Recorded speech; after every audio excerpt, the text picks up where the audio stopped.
जी क्या नाम है आपका? इकरा। इकरा, आपका रिश्ता है मदरसे से फारिग तहसील हाफिज मोहम्मद इलियास कादरी साहब का, ठीक है? ये आप लोग हंस क्यों रहे हैं? अंदर का देखा निकला, अंदर का सारा गुबार बाहर निकला है। खाली मैंने इस्लामी नाम बताया और सब क्या के मारे। आप क्या समझ रहे हैं? मुझे पता नहीं है कि सर वाकई। और उनकी क्या बात कर रही है? आप अपनी बहनों का रिश्ता भी नहीं देंगे? नहीं देंगे, मैं बता रहा हूं, कंपैटिबिलिटी का लफ्ज यूज होगा। और बहाने क्या लगेंगे? पता नहीं कौन सा मसलक का फिरका है।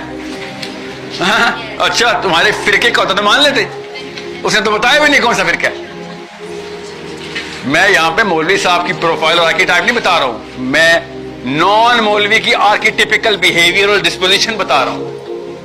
इस्लाम का नाम लेके अपने नज़रियात को लोगों के सामने रखता है। अव्वलन तो वो इस्लाम की बात करता है लोगों के सामने, लेकिन उसका जो एंड होता है वो बड़ा भयानक होता है। मतलब कि स्टार्टिंग में इस्लाम के नाम लेके जब वायरल हो जाएं, फिर आखिर में होता है कि अपने जो नज़रियात और अकायद जो कि अक्सर जो है सेकुलरिज्म, आप सादा अल्फाजों में ये कह सकते हैं कि वो इस्लाम का कंधा इस्तेमाल करके अपना जो है ना वो रीच बढ़ाना चाहते हैं। बिल्कुल ऐसा ही कर रहे हैं। बिल्कुल। तो कौन से ऐसे स्कॉलर हैं जिनको आप ये कहना चाहेंगे? अब आजकल तो शेख सबसे पहले तो साहिल अदीम साहब सैर फहरिस्त हैं। ये मैं आपको समझा रहा था कि महज इंग्लिश आने से कोई बंदा डॉक्टर नहीं बनता, महज अरबी आने से कोई बंदा आलिम नहीं बनता। ऐसे ही है। अल्लाह के नबी कुरान उतारा गया, इन्ना अंजलना इलैकल किताब, हमने किताब उतारी, लेकिन साथ एक जगह फरमाया तुबय्यिन लिन्नास, आप लोगों को इसको खोलें। अब खोलने का क्या मतलब है? कुरान तो उतर गया, सहाबा इकराम तो अरबिक जानते थे, तो मतलब ये कि आप बयान करें, आप उसकी तफसीर बयान करें। तो इसी तरह बगैर असातिज़ा के एक इल्म हासिल करना, ये गोया कि इसका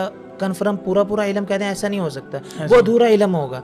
तो मैं यही बात कर रहा था कि आजकल अक्सर हमारे जो सेकुलरिज्म तबका है और जो हमारे नए नए स्कॉलर मजहबी स्कॉलर के नाम पर आ रहे हैं, उनका यही तरीकाकार है कि थोड़ी सी अरबिक जानकर वो बात करते हैं, जिसकी वजह से स्टार्टिंग में लोग मुतासिर होते हैं। स्टार्टिंग में लोग कहते हैं माशाल्लाह बहुत अच्छी बात की, इस्लाम की बात की, अल्लाह रसूल की बात की, लेकिन आखिर में आके वो जो अकायद उनके वो सेकुलरिज्म तबके से मिलते हैं, मगरिज़म तबके से मिलते हैं, तो वो आके वो अपने लोगों के जहनों में डालते हैं। आप कब तक साहिल अदीम साहब की जान छोड़ देंगे? नहीं, साहिल अदीम साहब की देखें, एक होता है जातियात से मसला। अल्हम्दुलिल्लाह साहिल अदीम साहब हमारे से बात नहीं कर रहा हूं। मैं कोई बात है कि वो आपका थोड़ा सा जी बिल्कुल वे है। आप अगर मुझसे सवाल करें कि आप मिर्जा इंजीनियर साहब को कब छोड़ देंगे, तो मैं उसका जवाब दूंगा, लेकिन आप पहले साहिल अदीम साहब का जवाब। मैं साहिल अदीम साहब की बात ये कर रहा हूँ। देखें, किसी बंदे की जातियात पे बात नहीं आती, बात होती है उसके अकायद पे। उम्र में देखा जाए वो हमारे से बड़े हैं, उनका अदब उम्र के एतबार से है, लेकिन जब बात आ जाती है अकायद पे, जो अल्हम्दुलिल्लाह जब वो बात सही कर लेंगे, अपनी अकायद को बात